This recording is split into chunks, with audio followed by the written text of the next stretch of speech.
ایک ملک میں یہ قاعدہ تھا کہ اس ملک کے لوگ ہر سال اپنا بادشاہ تبدیل کرتے تھے۔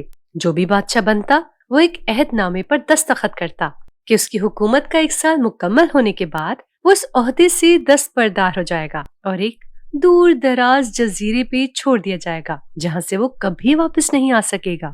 جب ایک بادشاہ کا 1 سالہ دور حکومت مکمل ہو جاتا تو اسے ایک مخصوص جزیرے پر چھوڑ دیا جاتا جہاں وہ اپنی بقیہ زندگی گزارتا۔ اس موقع پر اس بادشاہ کو بہترین لباس پہنایا جاتا اور ہاتھی پر بٹھا کر اسے پورے ملک کا الوداعی سفر کروایا جاتا جہاں وہ سب لوگوں کو آخری بار خیر آباد کہتا۔ وہ بہت ہی افسوسناک اور غم زدہ لمحات ہوتے اور پھر وہاں کے لوگ بادشاہ کو اس جزیرے پر ہمیشہ کے لیے چھوڑ آتے۔ ایک مرتبہ لوگ اپنے پرانے بادشاہ کو جزیرے پر چھوڑ کر واپس آ رہے تھے کہ انہوں نے ایک ایسا سمندری جہاز دیکھا جو کچھ دیر پہلے ہی تباہ ہو چکا تھا اور ایک نوجوان شخص نے خود کو بچانے کے لیے لکڑی کے ایک تختے کا سہارا لے رکھا تھا۔ چونکہ ان لوگوں کو ایک نئے بادشاہ کی بھی تلاش تھی، لہٰذا انہوں نے اس نوجوان شخص کو اپنی کشتی میں بٹھا لیا اور اپنے ملک لے آئے اور اس سے 1 سال کی حکومت کرنے کی درخواست کی۔ پہلے تو وہ نوجوان نہ مانا، لیکن پھر وہ 1 سال کے لیے بادشاہ بننے پر رضامند ہو گیا۔ وہاں کے لوگوں نے اسے بادشاہت کے تمام اصول اور طریقے سمجھا دیے اور یہ بھی بتایا کہ 1 سال کے بعد کہ وہ اسے ایک فلاں مخصوص جزیرے پر چھوڑ آئیں گے۔ بادشاہت کے تیسرے ہی دن اس نوجوان بادشاہ نے اپنے وزیر سے کہا، مجھے وہ جگہ دکھائی جائے جہاں گزشتہ تمام بادشاہوں کو بھیجا گیا تھا۔ وزیر نے بادشاہ کی خواہش کا احترام کرتے ہوئے اسے وہ جزیرہ دکھانے کا اہتمام کیا۔ وہ جزیرہ مکمل طور پر جنگل تھا اور جنگلی جانوروں سے بھرا ہوا تھا۔ ان جانوروں کی آوازیں جزیرے کی باہر تک سنائی دے رہی تھی۔ بادشاہ جائزہ لینے کے لیے تھوڑا سا جنگل کے اندر گیا اور وہاں اس کے پچھلے تمام بادشاہوں کے ڈھانچے پڑے نظر آئے۔ وہ سمجھ گیا کہ بہت جلد اس کا بھی یہی حال ہوگا اور جنگلی جانور اس کو چیر پھاڑ کر کھا جائیں گے۔ ملک واپس پہنچ کر بادشاہ نے مضبوط توانا جسم کے 100 مزدور اکٹھے کیے۔ ان سب کو اس جزیرے پر لے گیا اور حکم دیا جنگل کو 1 ماہ میں مکمل طور پر صاف کر دیا جائے، تمام خطرناک جانوروں کو مار دیا جائے اور سب فالتو درخت کاٹ دیے جائے۔ وہ ہر ماہ خود جزیرے کا دورہ کرتا اور کام کی خود نگرانی بھی کرتا۔ پہلے مہینے میں ہی تمام خطرناک جانوروں کو مار دیا گیا اور پھر بہت سے درخت بھی کاٹ دیے گئے۔ دوسرے ماہ تک جزیرہ مکمل طور پر صاف ہو چکا تھا۔ اب بادشاہ نے مزدوروں کو حکم دیا کہ جزیرے پر مختلف مقامات پر خوبصورت باغات تعمیر کیے جائیں۔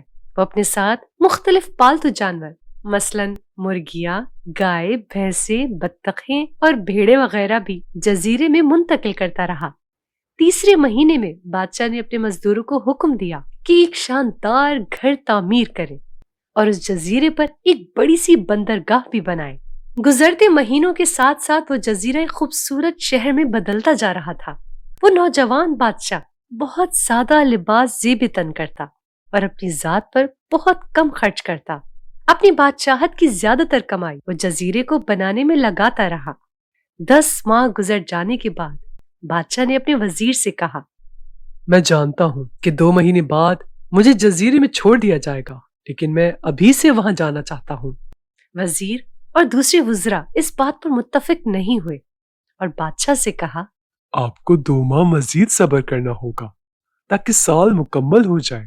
سال پورا ہو جانے کے بعد ہی آپ کو جزیرے پر چھوڑ دیا جائے گا۔ بالآخر 2 ماہ مکمل ہو گئے اور بادشاہت کا 1 سال ختم ہو گیا۔ حسب روایت وہاں کے لوگوں نے اپنے بادشاہ کو شاندار لباس پہنایا اور ہاتھی پر بٹھایا تاکہ وہ اپنی رعایا کو خیر آباد کہہ سکے۔ خلاف توقع یہ بادشاہ اپنی الوداعی تقریب پر بہت ہی خوش تھا۔ لوگوں نے اس سے پوچھا، اس موقع پر تمام گزشتہ بادشاہ تو رو رہے تھے، لیکن آپ ہنس رہے ہیں۔ آپ کے اس قدر خوش ہونے کی کیا وجہ ہے؟ اس نوجوان بادشاہ نے جواب دیا، تم لوگوں نے داناؤں کا وہ قول نہیں سنا، جب تم ایک چھوٹے بچے کی صورت میں اس دنیا میں آتے ہو تو تم رو رہے ہوتے ہو اور باقی لوگ سب ہنس رہے ہوتے ہیں۔ ایسی زندگی جیو کہ جب تم مرو تو تم ہنس رہے ہو اور باقی دنیا رو رہی ہو۔ میں نے ایسی ہی زندگی گزاری ہے۔ جس وقت تمام بادشاہ محل کی رنگینیوں میں کھوئے ہوتے تھے تو میں اس وقت اپنے مستقبل کے بارے میں سوچتا تھا اور اس کے لیے لائے عمل تیار کرتا تھا۔ میں نے اب اس جزیرے کو ایک ایسی خوبصورت قیام گاہ میں تبدیل کر دیا ہے جہاں اب میں اپنی بقیہ زندگی نہایت چین اور آرام و سکون سے گزار سکوں گا۔